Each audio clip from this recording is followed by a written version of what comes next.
good evening. Thank you for being here. My name is Serena Scibelli. I'm glad you are here today with us on streaming. We are using technology to reach other people and to try to share something with others today. Few things about this meeting. Please share your comments. You're gonna see a chat. Please write it there. We're gonna make sure that we are reading, and if there are some questions for us, we're gonna answer to you guys. What is this event about? Today, more than ever, I think music and arts in general can not only be simple entertainment. That's what I really believe. And plus, this pandemic didn't really help for us as artists. So I thought about an event that could put together music, but art around us, but also communication and education. So I decided to invite Ismail today to present him as a musician, but also as a human being, and to talk with him about the South of US, the music and the education, and to see the artists that we are, not just for how we play, but also from what we feel and what we want to share with the community. Ismail and I are both university professors, and we also play in orchestra, play in chamber ensembles, and for us, art is important, education is important, and we want to share what we think with you more than just music. But this event is not only about conversation. He's gonna play for us some music. We have a surprise for you too to share, and then after his performance, we're gonna have kind of a conversation again about the music that he played, that he is going to perform, and then we are gonna finish with a super interesting masterclass that is gonna see Olivia playing cello, and Ismail, who is her teacher. Instead of introducing Ismail, I want to welcome him and ask to say a few words about him, and then I have some questions for you. So, awesome. Thank you for coming. Absolutely. Thank you so much for the warm welcome. Hello, everyone. Thanks for having me and welcoming me. My name is Ishmael Akbar. I've been playing the cello for 27 years. Nice. And I'm originally from Atlanta, Georgia. There we go. Really close to here. That's right. That's right. Right down the way. Did you begin with cello? I'm just curious. How do you begin with music, with art, with education? Yes. Well, even before I could read or write, I was taught how to play the recorder. Nice! And it was through Parks and Recreation, the Parks and Recreation program in Atlanta, through when Bill Campbell was the mayor. And it was actually my mother's first job after she got her degrees. Oh. So I was always around the Parks and Recreation, and just a little kid. After that, going to public school in Atlanta, I was exposed to the instrument, to the cello. And honestly, it wasn't much classical music playing around in my household. But there was a lot of, like hip hop and R&B and soul going on in the house. There's always some kind of music going on in the house. Nice. Yeah. And for what I know, you are faculty at Clayton State University, and then you teach also for the Atlanta Music Project, that is an amazing program. And you are on the board of directors of Orvieto Music Festival. So all these things are connected with music, of course, but I feel like they are describing you as more than just a cellist, if I can say that. So, how do you think music can and is changing our society, especially in the South or like Atlanta or around Georgia? Absolutely. Well, what I love most about outreach and performing in the cello and being able to teach Yeah. is the continuity of it all. I get to meet the parents of all my students, Yeah. and we get them involved in music. They are very supportive of their children, Children. and without the parents, the kids wouldn't be able to get there. Oh, absolutely. I also love the fact of holding the students more accountable for what they're doing, especially since COVID, because they record themselves a lot. They video record themselves, so it's about stage presence, it's about sounding good, Yeah. and it's very immediate. Mm-hmm. They can record themselves, and then the product is right there. They don't have to wait for the product like you would for a math test or science test. You take the test, and then just proof there, and it's great. And I get to provide resources to my students. Yeah. I just gave one student at Clayton State her first job. Nice. as a recording bass player.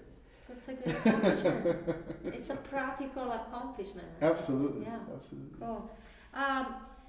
So you grew up in a city like Atlanta, and that is part of the south of the United States. What does it mean, social change through music or through education here today, practically? Absolutely. I see it as social change through musical excellence. And as you know, as a professor yourself, when you catch a kid young enough, you give them a voice.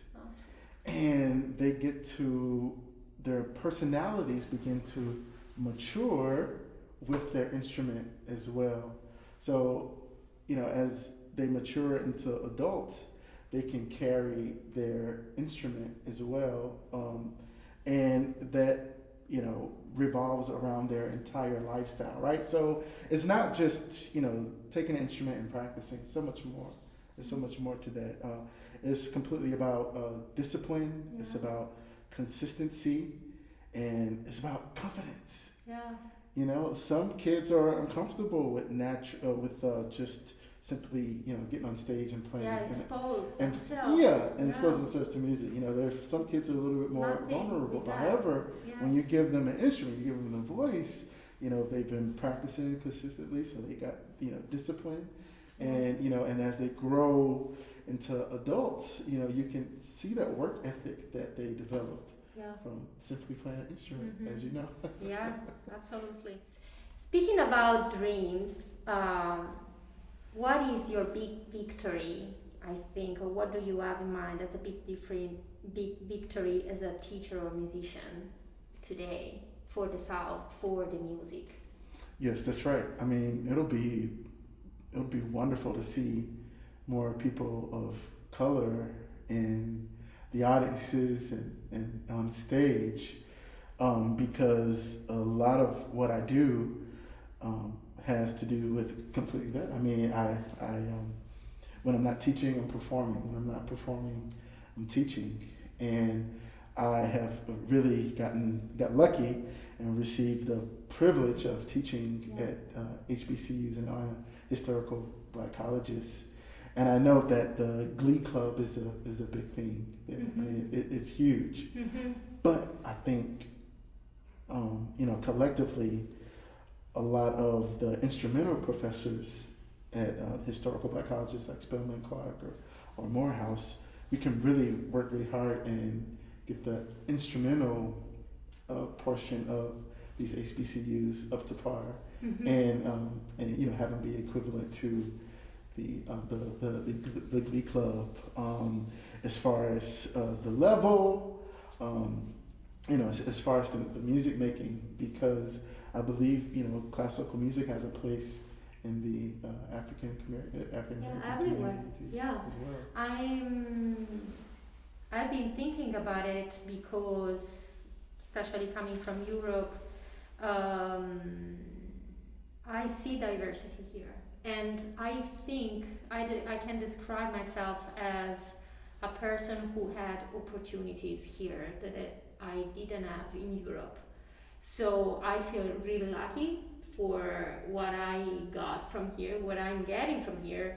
As well, I'm seeing that there are so many people who are not having the opportunity that I have, you know. Yes. So I feel I understand what you mean.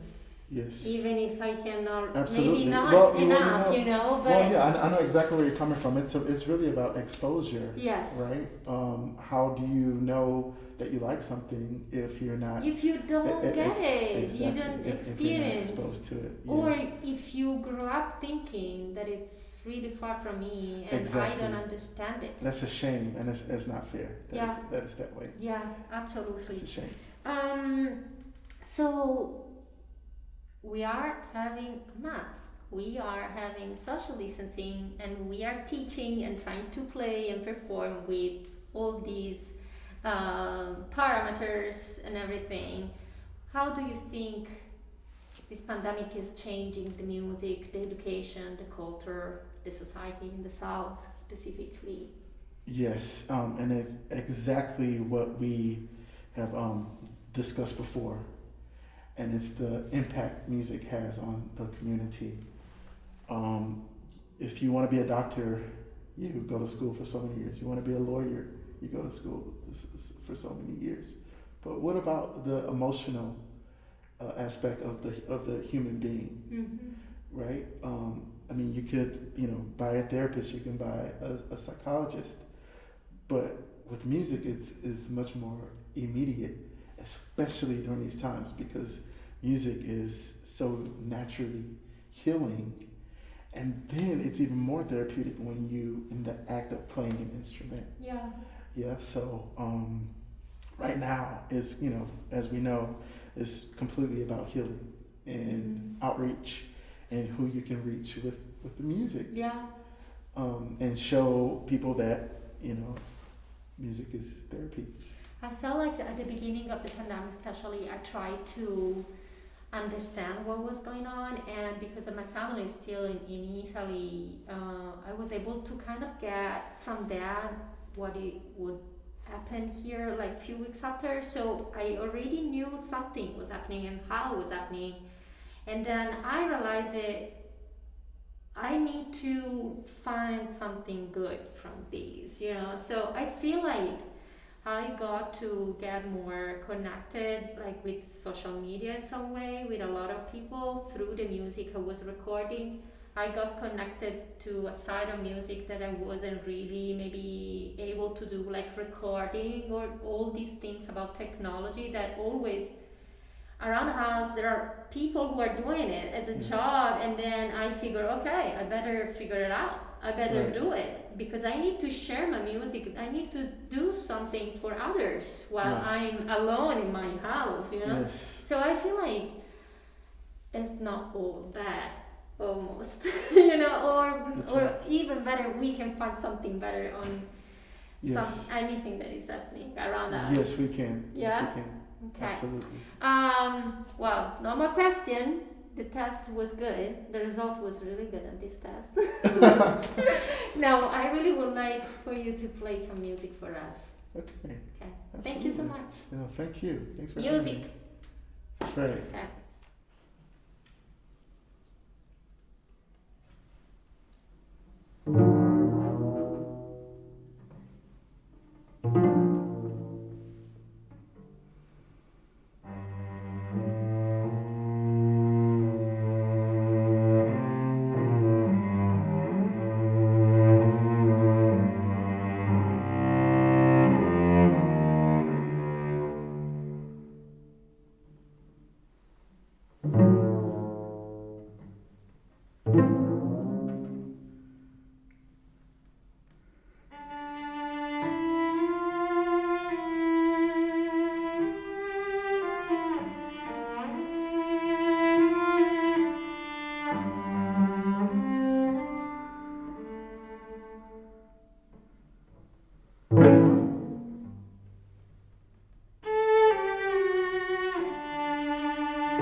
for us. I'm wondering if you can tell us something about this music that is completely different, three different pieces, three different composers. What do you know? What can you share with us about it? Absolutely. So Ligeti is mainly known for his atonal works, but however, in this case, we have something that's tonal for the cello. When he was at the Budapest Conservatory, he actually fell in love with one of his classmates, and he wrote a piece for her. She never played it. No! She never played it, and unfortunately, this is like right after World War II. So because of the USSR Soviet Union regime, it was not allowed to be played in Hungary. But eventually, when the piece was discovered, outside of Hungary, it was finally played probably in the 1960s. And so, if you noticed, the low register of the cello represents the male voice, and the higher register is the female voice. Beautiful. And he unites them really beautifully in that piece. Yeah. And I really like the conversation between bow and plage Right. that we say beats. That's right. Pizzicato. It's really nice, I think. That's also right. To like this contrast. Cool. Yes. What about Bach? It's a beautiful piece. So, so the Bach piece, the Bach suites, that was suite number 3, and the Bourrées 1 and 2. This suite is in C major, and a lot of people think the Bach suites are almost like an etude because once you get to the 6th suite, it's the most difficult one. It's gradually getting difficult from the first one to the 6th one. For violin, it's not that. I don't think it is. The partitas. Oh, that's really? interesting. Yeah, isn't that something? And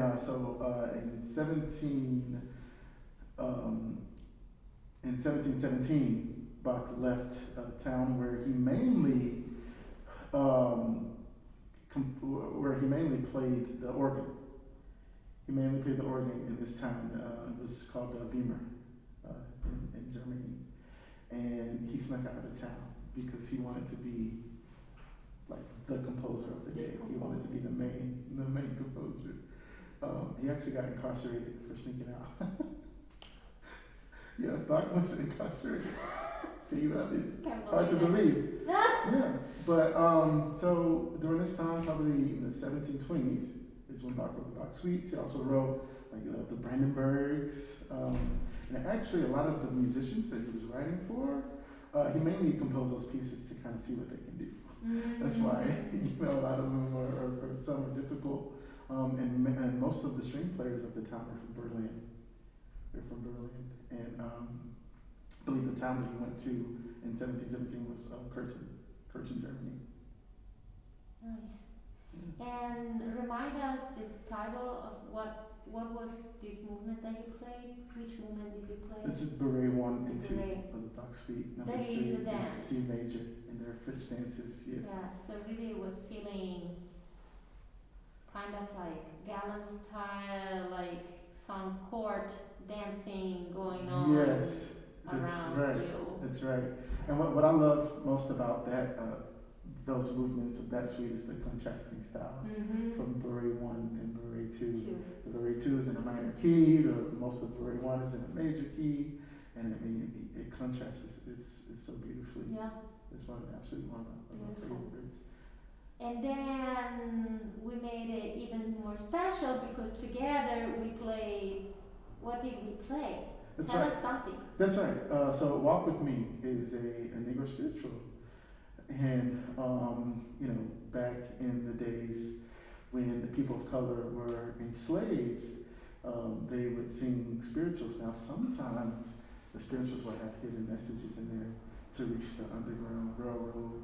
Other times, of course, it was just like we've been talking about today, a sense of healing. And it's considered spiritual because it was well known back in the days of the enslaved. And of course, there's not one single composer. That's why it's considered a Negro Spiritual. And I think what I find most interesting about Negro Spirituals is composers like Dvorak would incorporate Negro Spirituals in his pieces. Yeah, and he labeled it either Negro Spirituals or Native American music in his pieces. And guess what he calls that music? American music. Yeah. Yeah. Absolutely. So like we have our own, American music. Oh yeah, and it sounds so beautiful. It was really beautiful. Of course, you play with you again. Serena, is always. It was nice. Always enjoy it. Did you grow up playing like this music? Yes, I did. I was in a group that was all people of color. It was called William Grant Still Memorial Youth Orchestra. Now it's called Stillwater's Youth Symphonia. And the conductor at the time and composer, he would compile Negro Spirituals. Nice. He would find R&B and hip hop songs off the radio and compose them as well. So shout out to David Robinson, which arrangement we just played. Nice. Absolutely. So it's a friend of you, you know this person and he wrote this arrangement for That's you? right. Yes, he was my orchestra director in Stillwater's Youth Symphonia is what it's called now. Nice. David Robinson. That's right. Perfect. Yeah. Okay. Thank you so much. Of course. And we're gonna set up for the masterclass. All right. And we'll welcome Olivia. We are excited. That's right. Okay. Good afternoon, everyone. I have here Miss Olivia Duever, a student, sophomore at Spelman College, very talented cellist. We're taping here in Athens, and that's where Olivia lives right now, in Athens, Georgia. So I thought it would be a wonderful opportunity for her to play for us this afternoon. We would like to give special thanks to the Spelman Music Department and to Miss Ella Lewis for providing the accompaniment of the Salson Cello Concerto for us. Olivia will play just a segment of that this afternoon. Thank you guys.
Duever. I mean, wonderful, wonderful.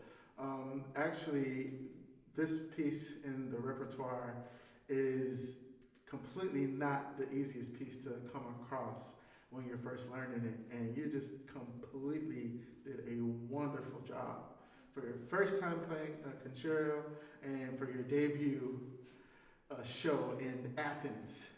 You should be very, very, very proud of yourself. It's wonderful. And we always have to ask ourselves, what makes us feel comfortable? What makes us feel uncomfortable when we're playing pieces like this? So if you speak up and you tell everyone, what makes you feel uncomfortable in this piece? Oh, you mean? And you can use your outside voice. What makes you feel uncomfortable in this piece? Definitely, it's kind of like after the 8 measures of accompaniment, it's kind of like going in and getting that beat and then just kind of like shifting. And then there's that ascendingness. Yes. And then getting it in time with the accompaniment and that. Absolutely. Is there anything about the very first thing you play that is significant in this piece? What do you mean? Is there anything that kind of stands out to you at the very beginning? You just have one beat to just. Exactly, right? It's a kind of a trick question. That's exactly it. The Cello Concerto is one of those pieces where you're not really given much time to warm up. If we take the Dvorak Cello Concerto, you have about 25 measures of just sitting down for 3 minutes. So you can get comfortable, you can get acquainted with the cello and the audience. But in this case, the very second beat, Olivia is our soloist and takes it away. And you know what? We have to come with that same energy because the orchestra gives us this. Immediately, the whole orchestra is playing a loud staccato markers. Right? And what you have to do is okay, this is what you got. Answer them.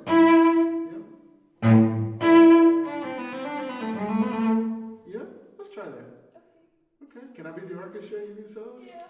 Ready?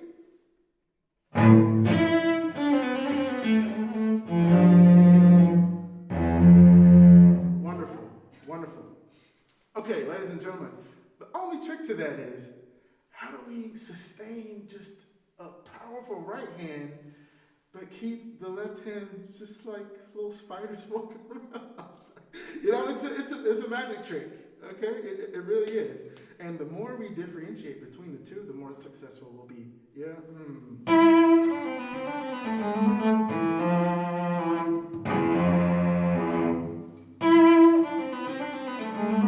Yeah? So it's about keeping a really heavy right hand, but in the left hand just really fluid and articulate.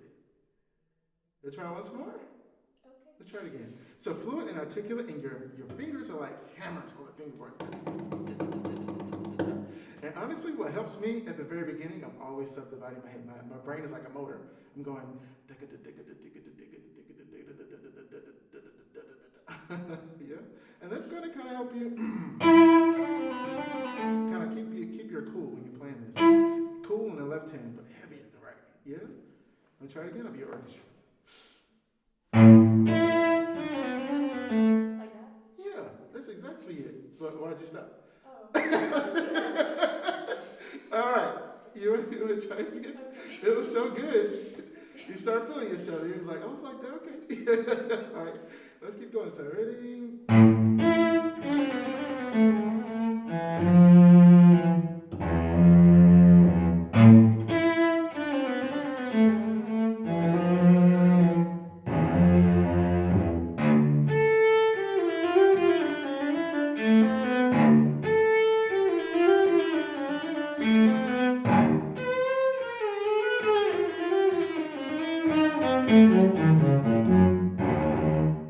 Awesome. Doesn't it feel better? Yeah.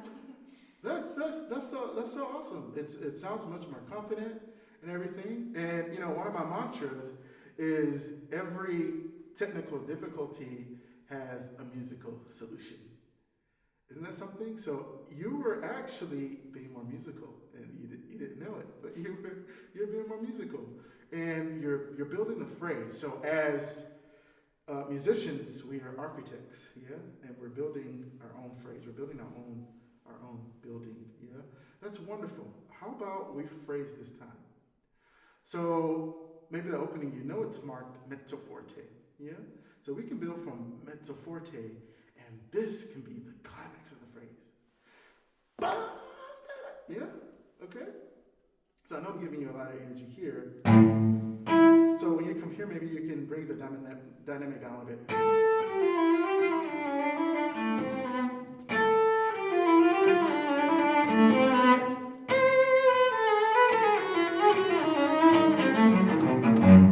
You can really just let loose on the C natural. Yeah, let's try it. Hey, you want me to orchestra? You good. No orchestra. Sorry.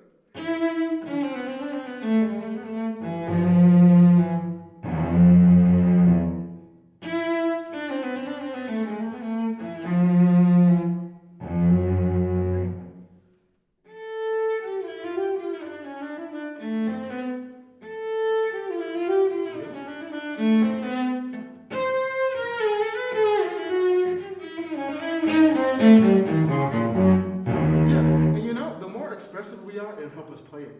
It's just kind of it's really one of those things. If we think about it too much, we're like, but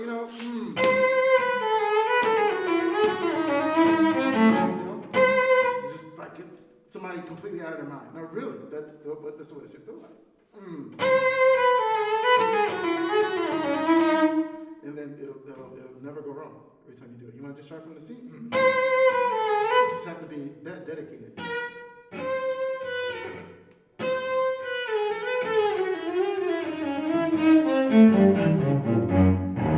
Exactly. Yeah, and you're phrasing it just naturally. You didn't even think about it, but here.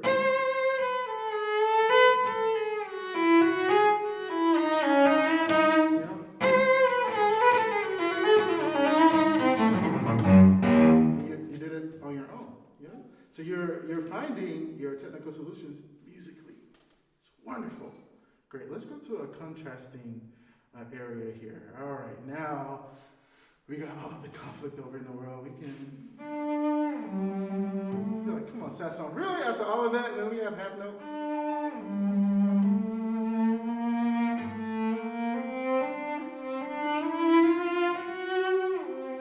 Yeah. Let's try this top of the page. Let's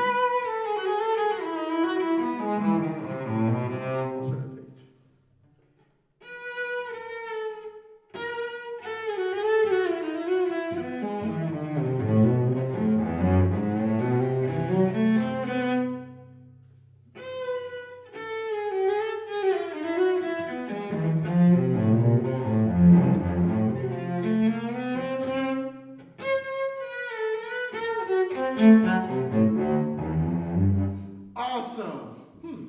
So why all the dedication in the first page, but the second page don't get no love?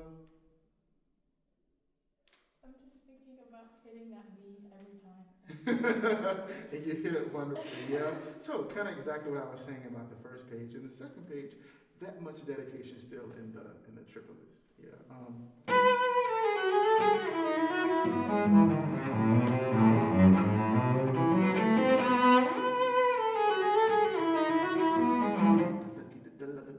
In your head, and it's almost, at first it may feel like you're kind of, mentally overdoing it, but like literally, like if you, it's almost like a machine. If you have a machine in your head going, it'll translate to your fingers. You want to try it again?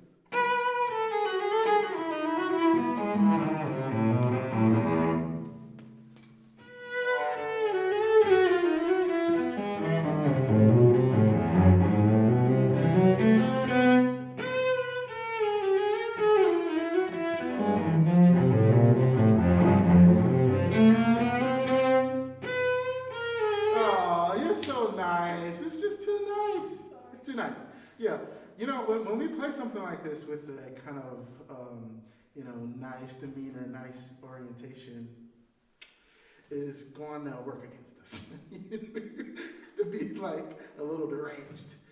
Again, for this one too, we have another C. They have another climax. That's,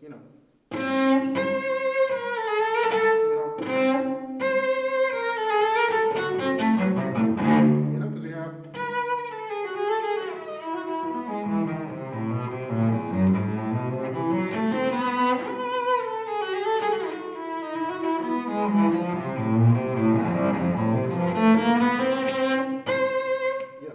dedication, just.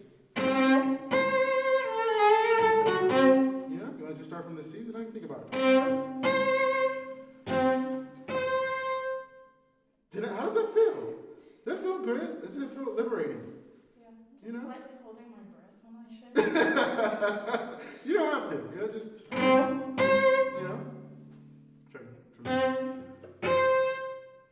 keep going this time. So it's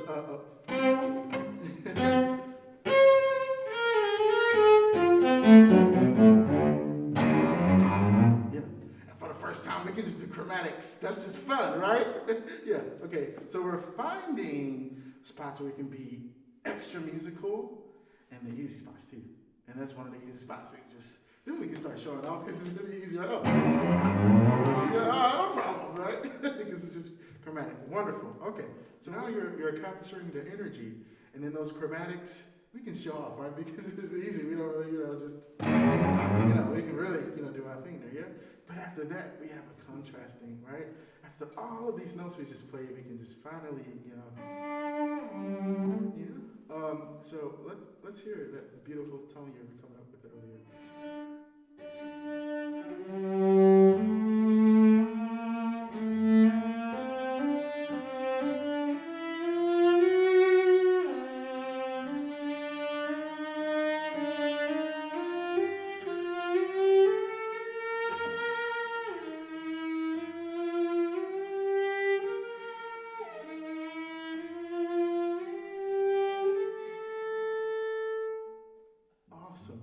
It's great.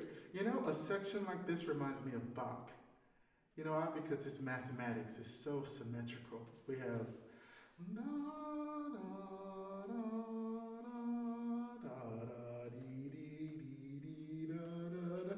it's just like it's so smooth in a way.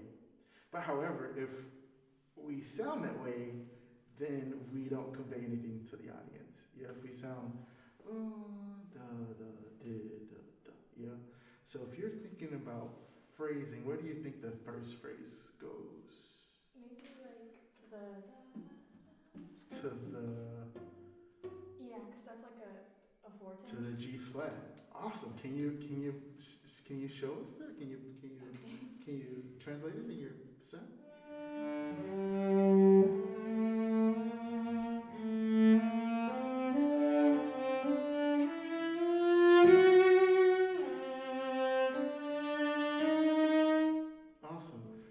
You're not gonna like me right now, but can you sing it really quickly?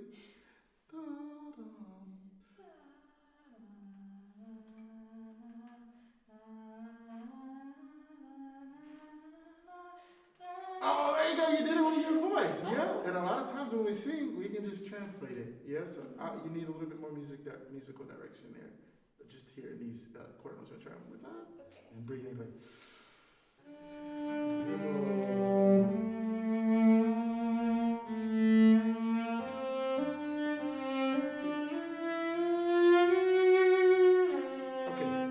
Just in the eighth notes, make sure your quarter notes go somewhere. Yeah, you don't want. Yeah, try again.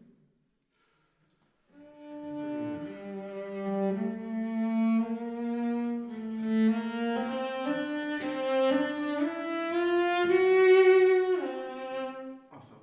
That's great. It sounds great. It's so wonderful to hear you. Wonderful job, Ms. Duever. I think you should stand up and take a bow for your Athens debut. Great job. Thank you so much, Olivia, for playing for us. Thank you, Ismail, for coming here, for your education, for your everything that you shared with us. And thank you, ATHICA, for having us. I think we really need to say thank you to Athens, to the community. We hope you enjoy. Please let us know if you have any question, any comment, and see you next time. Thank you. Bye-bye. Bye-bye.